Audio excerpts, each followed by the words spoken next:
Welcome to Podnutz Daily for July 23rd, 2008. I first want to start off by talking about the Barber shop laptop, which is the computer I received a couple days ago from the Barber shop next door to my computer repair shop. They brought their computer over because it was blue screening, and I replaced their hard drive thinking that was the problem, and it wasn't. It actually turned out to be their wireless card. Their wireless card. It's one of the internal wireless cards where you have to unscrew the bottom of the laptop to get it out. It's not one of the ones that slide in the side. So we thought we had the problem licked. Well, the guy walks in today, brings it back to us, and he actually, every time he seemed like he was going online, his computer would still blue screen. It was bringing up the same error it was saying before about the BCMW blah blah.sys file, which turns out to be the Broadcom wireless driver. I replaced the wireless card with another one I had laying around, which was a completely different kind. He used that for a couple days, and that same thing happens. He's still getting the blue screen. So when you take the wireless card out and the computer does not try to access the wireless card, the computer runs fine. But there's no internet, obviously, if you want to get wireless. So the problem seemed to be with what I think is the port that the wireless card plugs into. Something in the motherboard having to do with the wireless card circuitry. When it tries to feed a wireless card, it causes a problem. That's what I gathered. So what I did is I'm going to tomorrow try to install a card in the PCM CIA slot and see if that works fine. Because I've already tried 2 cards in a wireless slot. It runs fine without the wireless card. So it must be something having to do with that wireless card. And it's no big deal using a card that slides in the side anyway. So I'm going to try that. Hopefully that'll handle him tomorrow, and then we won't see him for a while unless I need my haircut. I talked about using a program called TS-Man, which I think stands for Tech Services Manager or something. It's what we were going to use in our shop for the accounting, to handle the finances, money in, money out, how to track inventory, who gets paid, this kind of thing. It had some features that I felt were limiting.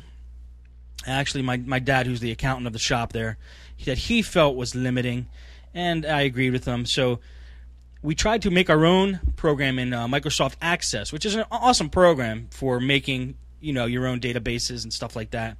And we got a little bit of the ways, but it looks like that Microsoft Office Accounting Professional 2008 has everything we need, so we don't have to spend tons of time creating our own application. And we downloaded that today. I'm going to try that for a couple months. We get a 90-day free trial, I think. And I'll let you guys know what we think about that. But TS-Man's out of the picture. QuickBooks, I can't stand. Saying the words makes me mad. It's just too buggy. There's too many things we want to do in QuickBooks that it doesn't allow us to do. And it's just not...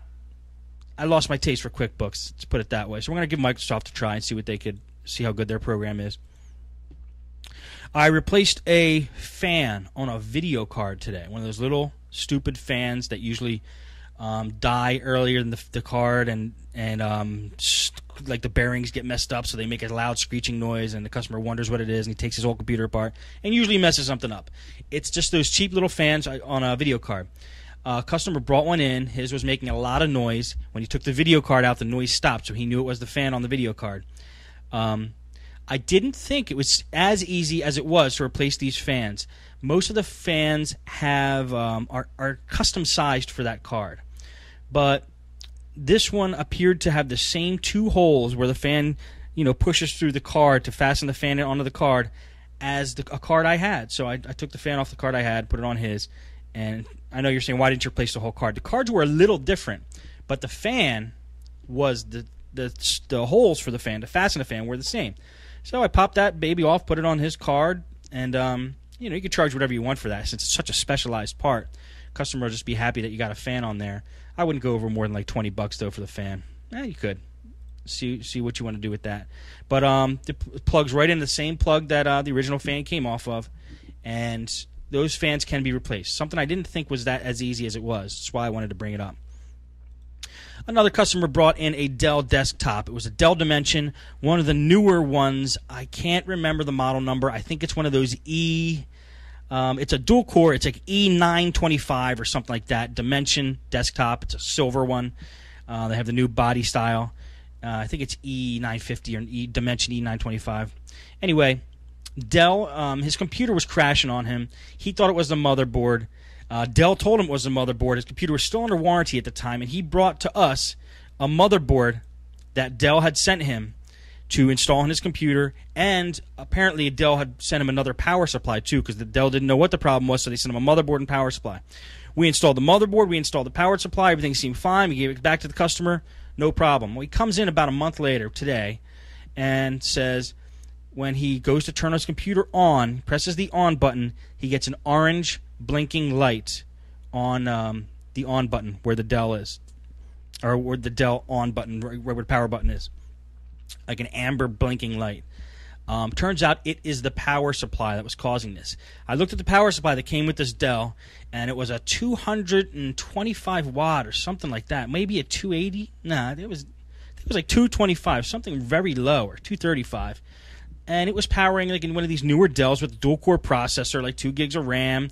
There wasn't any special video card in there, but that's not a big power supply, and it must have just not been able to handle the load. We replaced it with like a 350 watt just to test it. Thing worked fine, so tomorrow I'm picking up a Xeon 450 watt, the one I like, and I'm throwing it in there, and that should run good as new. I was in Best Buy the other day. Every couple of weeks or months, I like to just go into Best Buy and just walk around and look at all the laptops, see what's new that's out there. And if you've noticed in your Best Buys, they're starting to stock a lot of Macintosh stuff. They're setting up Macintosh areas, and I'm happy about that because, I'd be happier if I had stock in Apple, but I'm happy because I like the app, I like the Macs, and it's nice to see them at least put up against the PCs that are in Best Buy there, and people can make up their mind of which they want to buy.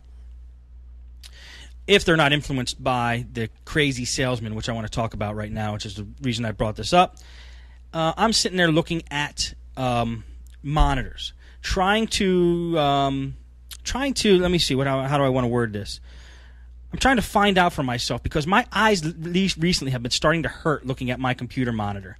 I turned down the brightness yesterday, but it never used to happen before. I got this big 24-inch glossy HP monitor.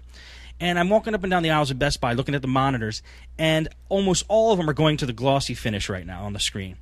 But the ones that don't have the glossy finish seem to be a little easier on the eyes as I'm looking at them.